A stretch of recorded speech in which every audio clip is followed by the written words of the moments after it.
হ্যাঁ হ্যাঁ মা বলো। না না, ওই তুমি যখন ফোন করেছিলে না, ওরা আমায় খুবই মারছিল।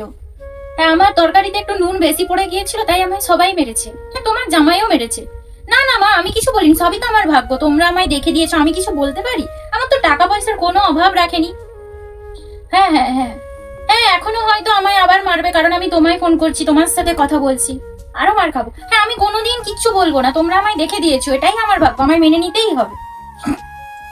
না, এই মেরেছে। হ্যাঁ, রক্ত জমাট বেঁধে গিয়েছে গোটা গায়ে। হ্যাঁ, মুখও ফাটিয়ে দিয়েছে, তাও আমি কিছু বলিনি। না না। আচ্ছা আচ্ছা, ঠিক আছে।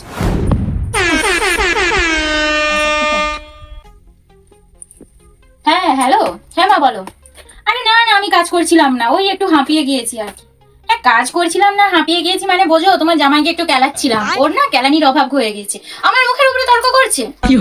আমি বলেছিলাম তুমি আগে রান্নাটা করো, তারপর বাসন মাজবে। ও বলছে না, ও আগে বাসন মাজবে তারপর রান্না করবে।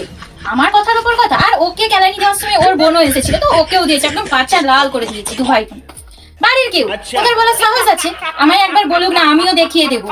না না, কেউ কিছু বলেনি। আর বলো না, এত মেরেছে না, আমার পুরো গরম লেগে গিয়েছে। হ্যাঁ হ্যাঁ হ্যাঁ, এখন একদম চুপচাপ সমস্ত কাজ বাজ করছে, ওইভাবেই তো ওকে হাতের মুঠোয় রাখতে হবে। কালা জাদু করেছে, কালা জাদু। সবাই তো এটাই বলে আমি নাকি কালা জাদু করেছি। ঠিক আছে মা, রাখছি, দেখি কি করছে।